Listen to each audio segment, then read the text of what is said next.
inta badan deegaanada gobolka Mudug ayaa muddooyinkii u dambeeyay ahaa kuwa bulshada ku nool ay ku tartamayeen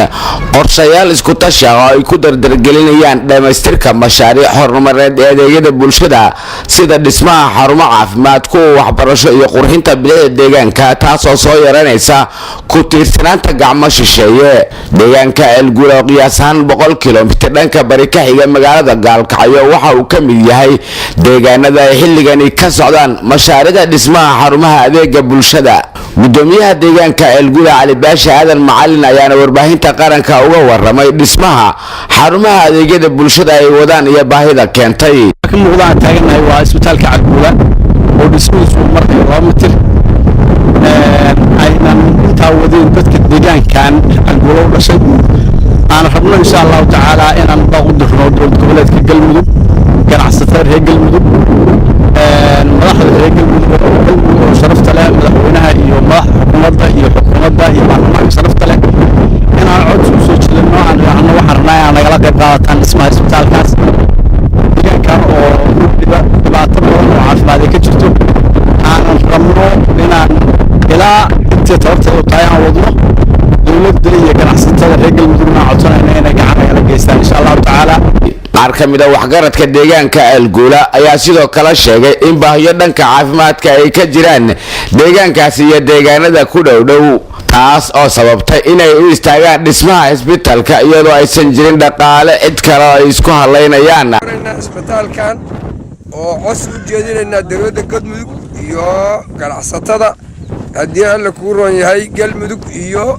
caalamka intiisa kale dhammaan waxaan doonaynaa in nala kala soo qayb qaato iyadoo aanan tabar u lahayn inaan dhamaystirno ma garad laga dhisayo waan bilownay laakiin waxaan u bilownay cid kasta oo qayb ka qaadan karta ay ka qaybto waa codsanaynaa gobolka inuu nagala qayb qaato jaaliyadaha qaybkoodna wixii markaas garanaya oo dadka nagala qayb qaataan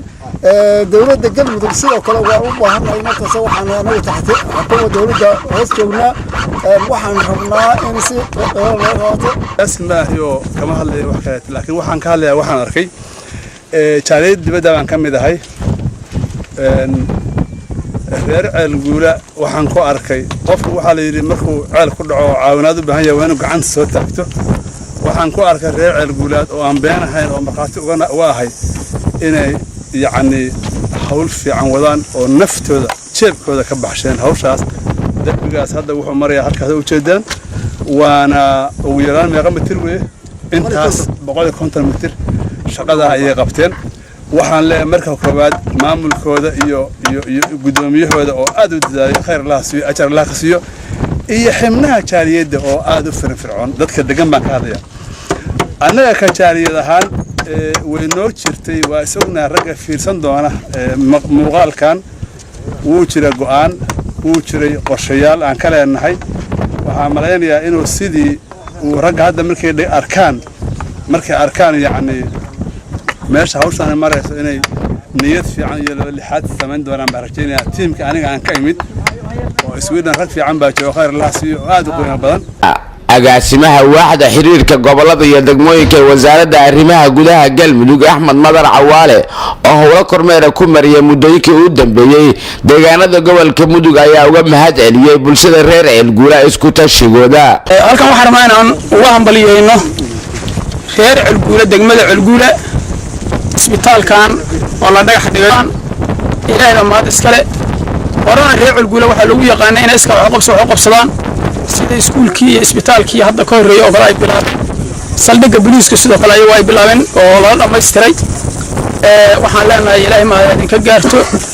inay hor u sii wadaan jaaliyaduna kulleeyda cidii qabyala wax loo dhameystiraa waa u jeedaan meesha ay wax marsiinayaan waxaan doonaynaa inaad la dhammaystirtaan. isku tashiga bulsho ayaa ah mid taabagelin kara dhamaystirka baahiyo fara badan oo ay qabeen bulshada Soomaaliyeed ee ku nool deegaanada dalka. Cabdirasaaq Maxamed Axmed, warbaahinta qaranka Soomaaliya, Gaalkacyo.